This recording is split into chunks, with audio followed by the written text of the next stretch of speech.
the same time, like, fellas, like, you can't be mailing pictures of your butt cheeks to my wife. Like, I'm Cassandra. and I'm Shawn. And this is the Call Your Dad podcast. Hey guys, welcome back to Call Your Dad podcast. Today we are going to be diving into some topics, working with family and friends. Now, sometimes that is good, sometimes it is bad, sometimes there's some humor, sometimes there's just some not good situations. But overall, working with friends and family, for me personally, I have worked with colleagues who have then become really good friends where we're like taking vacations together. And then sometimes I've worked with friends who become clients. So it's kind of a cool dynamic to see there. But as far as working with like close family, when I say family and friends, I think of a couple times like working with Maria or grandma and grandpa. So Maria's my sister. Yes. So you're it's like going to work aunt. with them. But I'm going to let you start this off, and I'll circle back to my stories. But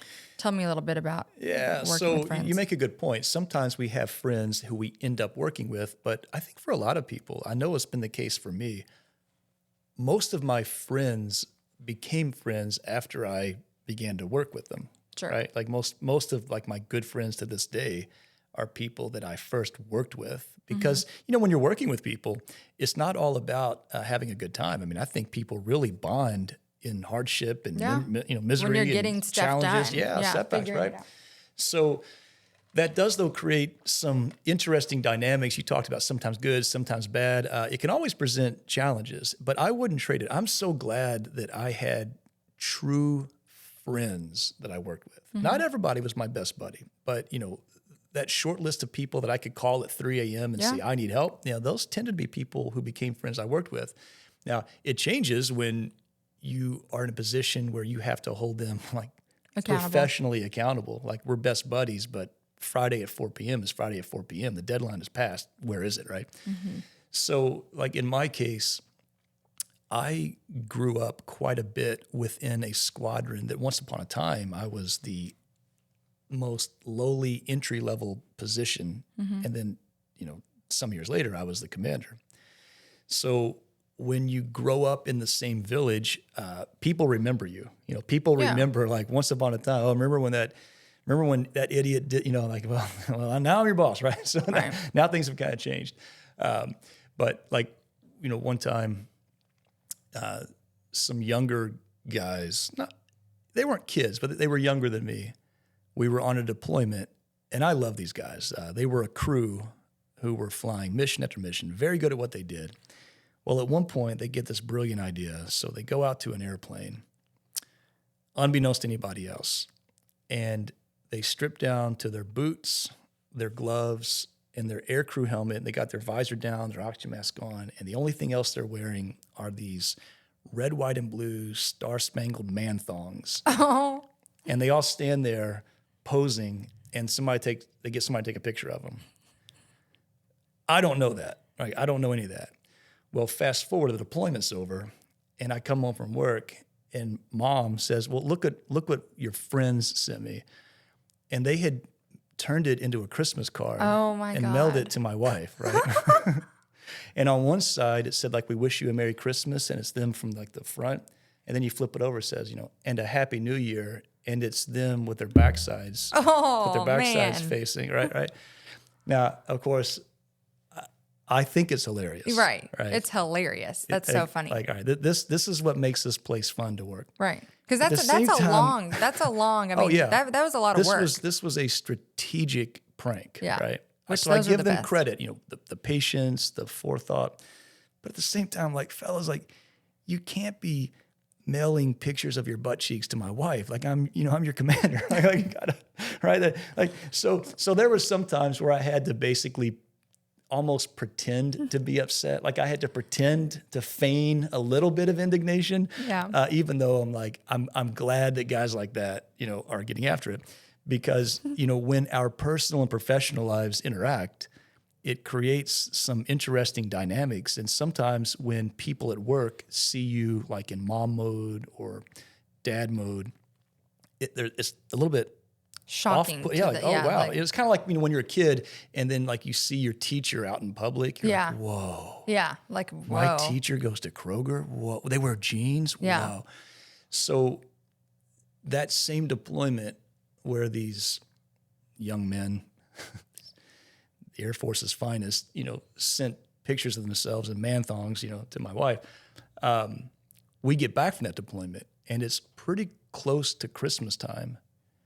And the first time that we're all back together is at the squadron Christmas party. So some of the people who had not been on the deployment, they organize the squadron Christmas party. Mm-hmm. They pick the venue, they get the catering, they hire the band.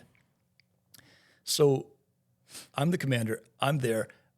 All the dudes in this organization knew me as their commander, and we had last all been together when I am the guy that signs the mission orders. Like, okay, you go fly this mission, you go fly that mission, you do that combat sortie, you do that combat sortie. And then also, you have to be the one who occasionally needs to administer some discipline, right? Mm-hmm. So we're at the squadron Christmas party. I'm fairly introverted. Mom is extremely extroverted. Super extroverted. The longer the party goes on. And when mom has like a glass of wine in her, she's definitely like more giggly and outgoing. Right. So she's just getting, her energy going in the direction of more fun. About the time I'm like, gosh, I look forward to getting home, sitting on my couch alone, watching Netflix. So there's these three very young men that I'm chatting with. And again, the last time we saw each other, we're wearing desert flight suits in a combat zone where I'm the commander. And mom is standing next to me. And I say, sweetheart, you ready to leave? I'd like to leave. And then she kind of like, mm-hmm. And then she goes, no, we'll leave in about 45 minutes. And I say, okay. Well, then I turn back to them and they're all staring at me. Like their eyes are real wide. And for a second, I didn't, like, I'm like, I got a boog hanging or something. And then it dawned on me, they just saw my petite wife, like, give me an order, like, you will leave when I tell you to leave, right? And then, like, I register that, and I'm like, oh, well, fellas, that's how this works. Like, I don't know what power and authority you think your squadron commander has when he leaves and goes home, but trust me, it's not anything that you might possibly fathom. Like, I can't even get my kids sometimes to take the garbage out. Yes, I can get you to go fly a combat mission, but I can't decide when I leave a party. No. My wife has to let me know, right? Yep, she'll let you know. Right. And so there's so always funny, this, though. when the worlds collide, mm-hmm. as a person, as a professional, but, again, the nature of the job I had was a little bit different because we would oftentimes live together. We were around each other 24/7 on some of these deployments. Mm-hmm. We were in the profession for a long time, so we knew each other's families. We were having family barbecues. You grow up together. You're grown sometimes close. Vacation together. So we all knew everybody's struggles, and we would celebrate when their kid did well, and we would commiserate when a child was struggling. And so I am thankful that I had those kinds of bonds mm-hmm. because I felt, we use that word family a lot. I really felt like I was at a minimum part of a tribe. Yeah. Like we are a tribe, and that there was something very comforting. No, I mean, I can relate in the sense of, obviously I'm not in a squadron, but within my little community, of my real estate community, I've met some wonderful, wonderful people along the way. Mm-hmm. And those people now are, they know my kids. Mm-hmm. My kids know them. They show up when things are, it's not all fun and glamour, It might be just sitting at my house eating some ice cream, mm-hmm. playing outside in the yard. But those people have become almost like, like your tribe. Yeah. So definitely it's been interesting to see. And then, most of the time as well, they also kind of have the same goals as you or the same interests. So it's just like unforced, natural friendships that just grow over time. That's right. I love that. The other thing, like where you're talking about interacting with people, where you begin to have your kids interacting, and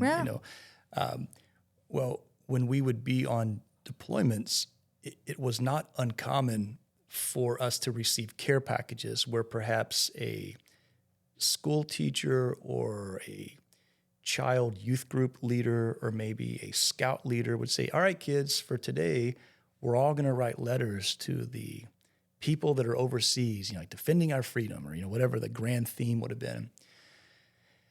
And sometimes you would get these letters where like an entire second grade class would all write it to one person. So like one of our buddies, his kids in second grade, so the whole class writes him letters. Or maybe it's me, maybe it's this guy. Usually the letters were pretty boilerplate. Like sometimes you would see where it was clear the teacher had written on the board, hello, my name is, I'm like, I am a student at, thank you, sincerely, whatever. And they were all the same, exact same. Other times the teacher just empowered those kids, write whatever's on your heart. And man, some of the stuff that those kids would write. I think I mean, we have some of them. Oh, still. yeah. Well, as a frame of reference, some of them I can't repeat. Yeah, like some of the letters I received from small children, I cannot. It's like little. Well, I could, but it would turn this podcast into rated R. I mean, so I don't do that. But it wasn't just the language. They would sometimes draw pictures. So you might get a letter, and one letter is like, "Hi, my name is Molly. I like dogs. I also have a cat. Thank you." The next one with like a picture of like an American flag. Yep, Yeah. Yep. The other one might be, "Hi, my name is Michelle. I like dogs. I hope you do not die before Christmas. My brother likes trucks." Yeah. Or there, you get a picture. Like one was what I'm guessing was supposed to be a plane, and there's people on the ground. And then there's somebody in a parachute. Well, the plane is engulfed in flame. Like there's this red and orange like fire coming out of it. And then the people on the ground are shooting what appears to be, stick figure bullets towards the plane. And then like the guy in the parachute is covered in blood. And then next to it, it says YOU with an arrow. Like, and then there's like, "Thank you for your service." So we would have these like what we call the Wall of Fame. And so every time you all of a sudden somebody thinks like, oh, I got one, I got one, right? So we would, collect those. And part of me probably just believes the teacher, whoever the adult was who gave them this assignment, did not do any quality control, right? Because some of you think that the teacher, oh no, unbeknownst to those teachers, like these are the ones, like these are the ones that would get passed around. Like we would, right. These are the ones we would like. So when they would, send us these letters, at some point, like I'll quickly say, I kind of got the idea, like, well, I have access to paper and I also have access to markers. Like I would just use my offhand. I'd use my left hand, and sometimes I would just like draw like fake ones, but I'd make them like super over the top, and then like quote unquote mail it to somebody. So again, I'll leave some of the details out of that. But no, the deployments always created this great opportunity for professional and personal to blend, because people were, when they're not engaged, they're once upon a time writing letters, but then later email or FaceTime or things like that. And you just got to see people a little more holistically. Like I appreciated that. What underneath of that flight suit is just a dude who's a husband and father trying to do husband and father stuff in some challenging situations. When we're talking about friends that become colleagues that become friends and all that, I thought of a story, Andre, our pastor Andre. And how you all had become not colleagues, but we went to church. Yeah. And his church was hosted at Central High School down in downtown Louisville. And you all became friends pretty quickly. And you all were buddies. And I remember, one time I looked at Andre like he's the pastor. Like this, we go see him and he teaches us about the Lord and he prays and he leads us in worship. And you were deployed, which meant all of your friends were also deployed with you. So like because Andre was a pastor, he's also a dad. And he's also dad and a pastor. And so he was here though. And I snuck out and mom called you, you called Andre, like, "Look, man, I need a favor. Like I need your friendship right now." And I'll never forget, I was at the house and, I was probably being a smart aleck to mom or something. Cause I just was like, whatever, she's not going to ground me. And he busted through our front door. And I'll never forget when the pastor of your church said at the loud, he's a 6'4", 250-pound man. And he's a big boy. Yes, big guy. And he busted the front door and said, "Cassandra, you got about 2 seconds to get your ASS down here right now. And I mean, he was yelling, and I remember just thinking, oh my goodness, I've really done it. But, you know, that's a relationship that turned, you know, you all met in a professional setting. We went to church with him, and he became like almost part of our family. And I remember he yelled at me, disciplined me, and then was like, all right, now I'm going to teach you how to cook eggs because I'm hungry. But, you know, like that intertwining those relationships. Right. You know, at that time, so I don't want to in any way like oversell this. Our unit that I was the director of operations of our squadron in Afghanistan at the time. We had a small part in this massive operation that you can Google. There's nothing classified I'm giving away here, but there was the highest of high value targets in Afghanistan who had not yet been killed yet. Right. So Operation Ground Zero. We, on a couple of occasions, we launched this collectively enormous operation that was targeting the guy, the man. Yeah. Right? And it just, the math worked out that we were there in that summer of 2007 before they finally, you know, laced him out in 2011. So all that's going on. And the mom, you know, again, I get a personal email, like, call me, all caps, exclamation point. And she's like, I was out weed eating today, and I saw one of Alexander's little folding chairs that I used to climb back in the window. Outside the bathroom window on the first floor. Like, well, that's all the evidence I need. Like, well, I know what that is. And I tried to lie. I was like, I have no idea how that got there. So I'm like, I got other things going on right now.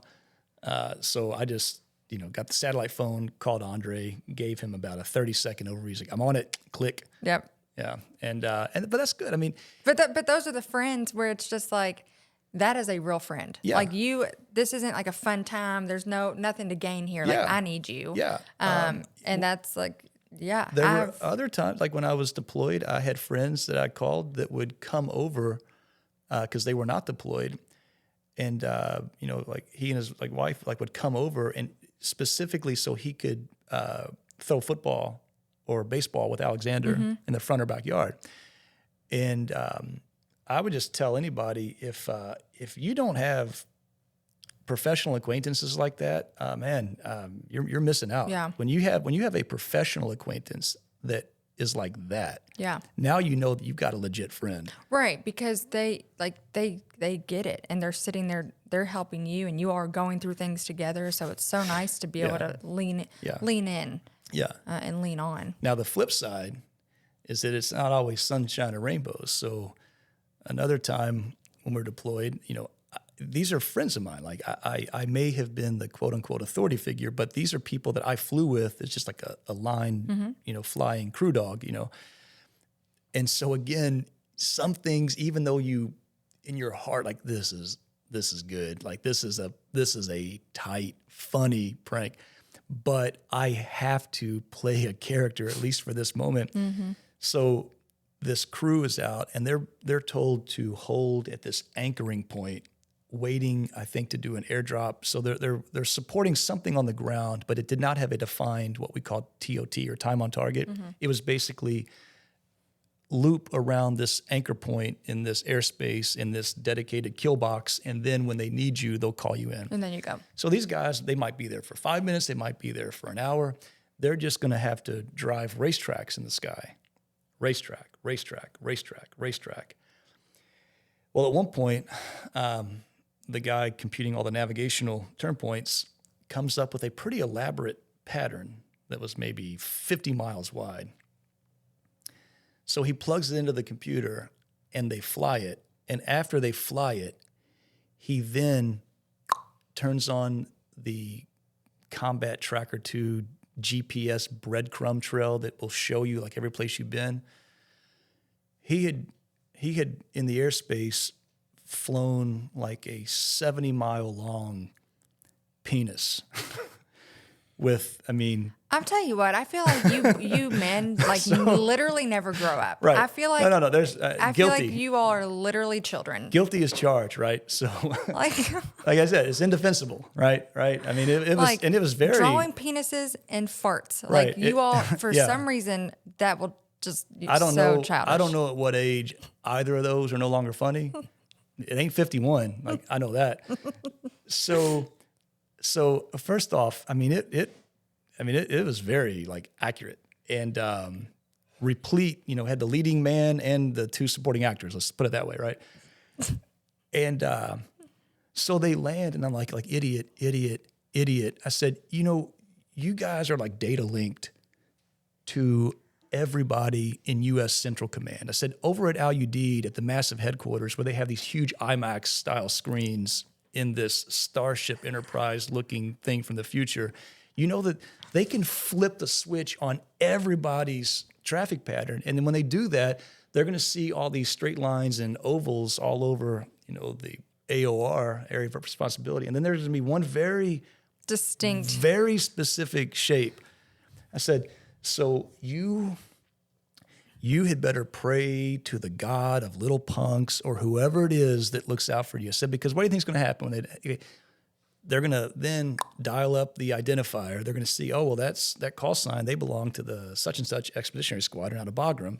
Oh, well, let's call their leadership. Let's get them on the phone. I said, and then who do you think they're going to call? Like, they're not going to call you. yeah. Right.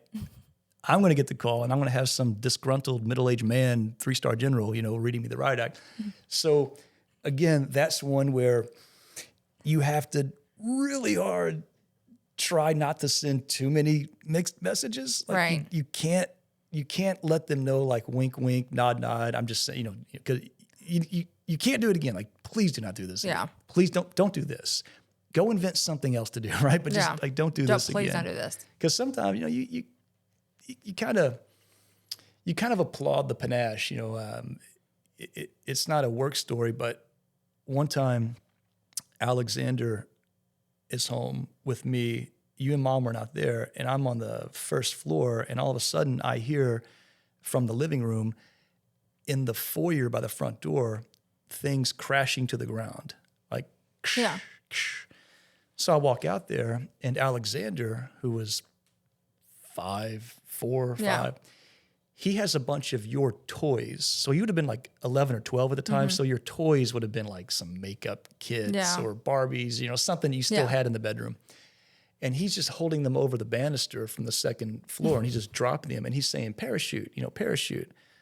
Except they had no parachutes. He's just free-falling Just a bunch of plastic messed up. toys from Mattel that are shattering on the tile.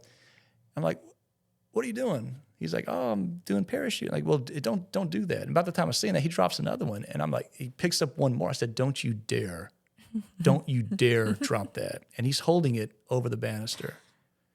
And I said, don't do it. Don't you dare drop that. But inside, part of me was like, Drop it. do it. Drop it. Like, yeah. Man up. Like, Yeah. Like, do it. you know, channel your inner alpha male. Like, try to make a run at dominance in the house. Like part of me was like, and sure as you know what, Drops he lets it go. And, you know, Barbie head pops off, whatever. So on one hand, I'm like, okay, I'm kind of like proud that he, Yeah, like, you know, proud he like, did it, you yeah. know, but at the same time, there's got to be a consequence. Like Right. he can't let me, you know, he can't let me be seen as like not administering something, right? And so sometimes as we navigate that, you know, that maze of like, how do I switch in and out of friend mode, family mode, and professional mode, it can be challenging, not just for us, but for the other party. Yeah. You know, the other party may not be on the exact same wavelength. They're like, wait a minute, why are you holding me accountable? Or why do you seem to be disappointed? I thought we were friends. Yeah. Like we were at dinner last night. Today, I'm your client, and you haven't delivered. Yeah. So it's delicate. I don't pretend like I always got it right. Like I Yeah. definitely went I would go one way or the other too far. I'd be either too accommodating or I might be a little bit too aggressive, but it's a tightrope. Yeah, to it walk. is definitely trying to figure out all of those relationships and then in the different lights, trying to balance them across the board. Yeah. So you and I don't work in the same profession, but we do have some overlapping network circles. And I just remember, as you shifted out of like I just need a job, I just need money, into the, several years now you've been in a profession, you're a business owner, all that. I'm past the point of like being surprised because, our relationship with our children, if we're lucky to live long enough, we are relating to them as adults way more than when they're little kids. Right. Like if I live to be 90 and you live to be 70, it means that you will have been over the age of 20 for 50 years, right? But, I think about when I see you in a professional setting, again, it doesn't get me that much anymore, but, when you got your learner's permit in Virginia, I remember when you said, hey, if I pass the test, can I drive the car home from the BMV or whatever it was? I said, sure. So I remember sitting in that passenger seat and like looking over, and like on some level, I just see like a 3-year-old girl with her hands above her head, like holding the wheel, like, I can't wait to go drive the car. Yeah. And like, you got like, oh my gosh, like, oh, I can't believe this is happening. Like, I can't believe that she's 15. And so then, like I see you later in life, and like I see you in the front of a room, like leading a business meeting, and like, man, is it not the 1990s anymore? Like, where'd all the time go? Like, Yeah. it's Time flies by. yeah. So. All right. Well, do you have any parting thoughts before we put a bow on this one? No, I think honestly, when we were talking about kind of in the beginning, I think you said it best when you said, if you are fortunate enough to have those people, really hold on to them, because how lucky are you to be able to have people in your life that you are able to work with, that you're able to do business with, but that also show up for you in different ways in your life. Yeah. It just makes life more enjoyable, honestly. Yeah. I think similar to like work, sometimes we approach work and it's purely transactional. I will do this for you for this amount of money. I provide the good or service, you give me the cash, we're square. And there needs to be a healthy amount of that in any free market capitalistic society. We need people that are making independent decisions about what to buy and what to spend and what to acquire and what to sell. But when the relationship goes beyond purely transactional, when it graduates beyond quid pro quo, and it becomes more just relational and foundational, then I think that's a place that it's worth staying. Yeah. It's the people are worth continuing to be around. And I can't say that I mapped my career out that way. I got lucky, I guess, and stumbled in to be not just at the right place, but oftentimes with the right people. Yep. And that's a blessing. So I agree. On that note, everybody, thank you guys once again for tuning in. We will be seeing you next week, next Friday, as we continue the Call Your Dad podcast. But until then, have a great week. We'll see you guys. We hope that you enjoyed today's episode. Yes, please make sure to like, follow, and subscribe. See you next time.